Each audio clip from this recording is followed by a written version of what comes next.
What's going on, all you wild Halloween enthusiasts? It's your two favorite masked assailants back here for Cinephellas. Tonight we're doing more 31 Days of Horror, obviously. And Uncle Henry's going to finally take off his mask. And that's right, we're back for one of the most hated films in the Halloween franchise.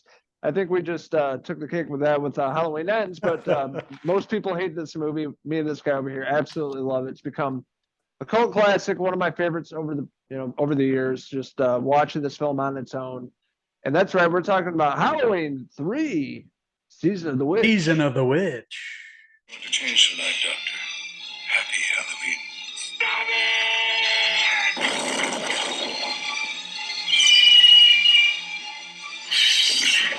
Halloween 3, Season of the Witch. The night no one comes home. And it's universally hated, as everybody knows. It was the first movie that didn't have Michael Myers, but with the original plans of John Carpenter, he wanted the theme of Halloween, but more of an anthology series, each being a different film but based around Halloween, Michael Myers. Then the other two are going to be different. But with the success of the first Halloween movie, they made a sequel taking place in the hospital. Obviously, a great film. And then part 3 has nothing to do with that. Yeah, it angered a lot of the fans that had grown accustomed to Michael Myers, and it bombed at the box office. It didn't do too well, so it kind of derailed those plans, which right now sound pretty awesome. I want to see an anthology series from Halloween. We put Michael Myers to rest, and Halloween Ends. Why not do some anthology stories like Halloween 3 did? It's unique, and it's over time it's become a cult following, had a big cult following, and it's become a cult classic, and a movie that we both appreciate for the science fiction aspects in addition to the horror aspects, and a great score. Here we go, we got that same kind of John Carpenter feeling score. And then you have a protege of John Carpenter, Tommy Lee Wallace, come on to direct it, and he had this idea and ran with it. It's kind of a silly story when you're looking at it from afar, but the way that they play it, the actors play it on the screen, they take it completely serious, and they turn a silly concept into one that's pretty awesome. And, putting everything together in the film, the look, the feel, and the actors involved, it really feels like a movie that's tailor-made for the Halloween season, and one that will, over time, people will start to appreciate more than they did initially when it came out. Yeah, we got to talk about the actors and actresses in this. Dr. Dan Challis himself, Mr. Tom Atkins. Tom Atkins. That sexy beast of a man. Doctor going to grab a six-pack, cheating on his wife. This is typical Tom Atkins. But we do see a lot of returning cast from, Halloween and The Fog coming back for this. Tom Lee Wallace directing it. John Carpenter's story, we just have a lot of the same actors, but really fantastic. One of Tom Atkins' better performances for sure, but essentially brings in a patient that's kind of freaking out with the mask, and he says they're going to kill us all, essentially. So sets that up. He's trying to figure out what exactly is going on with this Halloween mask that's delivered, and tracking it down and going out to Santa Mira, California, where Silver Shamrock is, the world's largest manufacturer for Halloween masks, and that sets up the story of them showing up there. Man, I love the shot of the factory, the way it looks, the way it just has this cool feeling of watching it there. It feels very early 80s and really captures the heart of Halloween. Is another thing that works for me, just like the excitement that kids have from seeing these masks on TV, the classic masks now that are sold. I just saw an advertisement the other day for their, reselling these 3 masks from Halloween 3. You have the witch, then you have the skeleton and the pumpkin. But at the factory where they're making these masks, there's this man who you'll recognize from RoboCop, this Conal Cochran, played by Dan O'Herlihy, who I recognize from RoboCop. He was a big actor back in that day. He always played the villain. And then this one, he plays a great villain too. So the basic concept of the story becomes these masks, and then you have Daniel and Ellie, who plays the daughter of the man that was kind of killed in the beginning, clutching the mask. And she's came to town here, and she's trying to figure out what's going on. And she ends up with Daniel, and Daniel's kind of agrees to help her, while at the same time, they agree to start going out and staying at this hotel together and embarking on this romantic relationship, which is funny because he's a married man. He talks to his wife and kids on the phone, and not only that, he's like 30 years older than this girl, which is really funny. It's just like a kind of a horror trope that we'd see over the years, but felt very 80s. But I love Tom Atkins' performance in this. Like you mentioned, he helps Ellie, and they kind of figure out what's happening with these masks, with this Conal Cochran guy. Basically, what's happening is these masks have chips in them, and it all has to do with you've heard of the mystery and the mysterious things that happen with Stonehenge. Well, apparently these masks have a little piece of Stonehenge, and when the kids are putting on these masks on Halloween, they'll watch this TV broadcast of this commercial. And with that blinking image and the song playing, it triggers something in the mask, and it's basically going to kill all the kids that are wearing these masks, all for this cult, and all to like kind of, honor Samhain, around Halloween. So it's a real crazy, over the top, like, sounding plot and thing, but it really works well. It's something unique, and going along with everything, the way it was shot, the music, it embracing how silly it was, the science fiction aspects, the way it was filmed in California there, the look of the factory and everything. It just has a lot going for it, and it's a movie that I've appreciated more over the years and the more times that I watch it. Yeah, and this is actually filmed in the same little town where the Invasion of the Body Snatchers was filmed. That's what they were going for. Northern California, Santa Mira is like the name of the movie, but same town. So they're got the same kind of vibe to them, which in a way is like a paying homage to Invasion of the Body Snatchers with these Halloween masks. And then you also have all these Irish robots in suits walking around.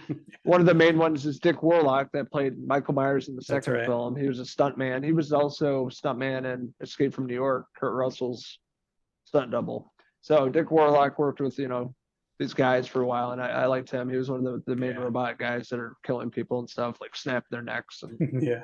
and pouring gasoline on themselves. Yeah, they're just really great. This is such an oddball movie, but it really works for me. The more you kind of dive into it and look at it as an own film, which it is, it's really cool. It's original. I think everything works for this movie. Great cast, great soundtrack, a lot of great one-liners and scenes from this movie, iconic scenes. Tom Atkins snapping on the phone at the end, the TV, Yes. and the song. Yeah, there's a lot of great aspects about this, and it doesn't get enough love as it should. I agree with you. Yeah. The only reason it got a lot of hate at the time, obviously, if you separate Michael Myers from this and just watch it as its own film, as its own thing, I think, you'll appreciate it more. And over the years, like I mentioned, I've enjoyed it more and more. Some great scenes in here with the masks doing some crazy things to people when they put them on, and they one in a hotel with an old lady that I can think of. Basically, her face gets kind of blown up essentially, and then these bugs start crawling out, these roaches, and then you have this other kid who's watching the advertisement, and he's got the mask on, and it's basically it takes over his face, and then you just see like snakes and like all faces melting and things like that. The practical effects on this really awesome. I really loved what they did here. Very cool, very gross, very spooky, but a nice mix of science fiction and horror. And you get to see all these actors that you see throughout all of John Carpenter's movies, and it was cool that they kept it tight like that and worked with the same people and gave people an opportunity to have bigger roles, like Tom Atkins being the star of this, and he really did some great work on this. Dan O'Hurley, really great villain. He went on to do RoboCop, like I mentioned, but he does a great job of being like this over the top CEO with this really evil intention with these masks. And I like their confrontation at the end too in the film. It's really cool. I can't say enough about Halloween 3 Season of the Witch. It's a movie that I've grown to love over the years. It is weird that it's the only film that doesn't feature Michael Myers, but at the time I understand maybe they should have ended the Michael Myers saga back then with 1 and 2. Carpenter would never return to direct again, so we got all these sequels to Halloween, and we saw the last one, and obviously the way it ended, we weren't satisfied. Whereas if they would have went the anthology route, we could have got some really cool, interesting, unique stories rather than rehashing the same story over and over again. And this is the biggest reason why I like Halloween Season of the Witch. It's its own thing. It's got all the same kind of style and all the same actors and everything as a John Carpenter film, but it does its own thing. And it's a very, very cool movie, and one that I like to revisit every year. Also released on 4K, looks beautiful. The rescan of that restore. Cool features on the 4K by Scream Factory. So if you guys are out there like huge fans like ourselves, definitely pick it up for your home collection. It's worth it.